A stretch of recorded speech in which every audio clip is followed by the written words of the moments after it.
Le Millionnaire, un film de 1931 de John J. Adolphi, avec dans la distribution George Arliss, son épouse Florence Arliss, David Manners, Evelyn Knapp, James Cagney et Bramwell Fletcher. Le sujet. George Arliss, un richissime constructeur d'automobiles, qui n'est pas sans rappeler Henry Ford, est surmené par son travail. Son médecin lui ordonne de se retirer dans l'Ouest. La mort dans l'âme, George Arliss s'y résout essentiellement pour complaire à sa femme et à sa fille. La famille s'installe en Californie, mais George Arliss s'y ennuie à périr. C'est ainsi qu'un jour un courtier en assurance, James Cagney, le convainc, pour se changer les idées, de reprendre une petite affaire. Amusé par cette idée, George Arliss décide, incognito, de reprendre un garage à vendre en s'associant à un jeune homme désargenté, David Manners, mais bien vite, les deux associés se rendent compte qu'ils ont été victimes d'un escroc et que le garage ne vaut rien. Notre avis, Le Millionnaire est un film très amusant et très réussi, qui est un remake d'un film muet de 1922, déjà avec George Arliss dans le rôle principal, et l'histoire est tellement bonne qu'elle fera l'objet d'un autre remake, mais en 1947.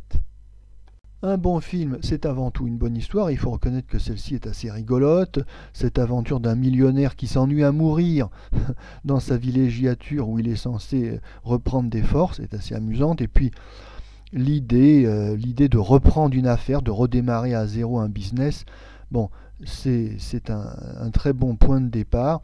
Et le réalisateur, John J. Adolphi, maintient l'intérêt de l'intrigue jusqu'au bout. Cette comédie est d'autant plus réussie qu'il y règne une bonne humeur générale, le ton est bon enfant. C'est une comédie qui est bonne pour le moral, c'est le type même de la feel-good depression comedy, une comédie amusante en pleine crise économique des années 30. Alors les méchants sont méchants, mais il n'y a pas de rancune, tout s'arrange. Le ton est sympathique et c'est de la joie et de bonne humeur durant toute la projection. Et comme je le disais, le réalisateur John J. Adolphi est à son affaire. Oui, c'est un vieux routier d'Hollywood. Et il nous raconte cette histoire d'une manière très fluide, avec un montage dynamique, comme il se doit à une bonne comédie.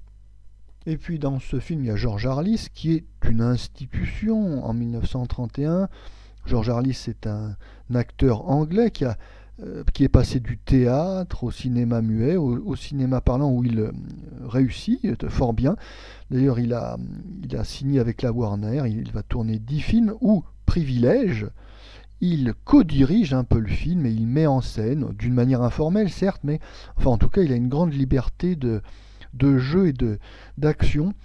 Alors, Arliss, comme souvent dans les films, c'est lui un peu le meneur de jeu, il manipule les autres personnages de la comédie, mais bien que son jeu soit un petit peu, évidemment, théâtral et un peu daté, il n'en est pas moins très, très agréable et très naturel.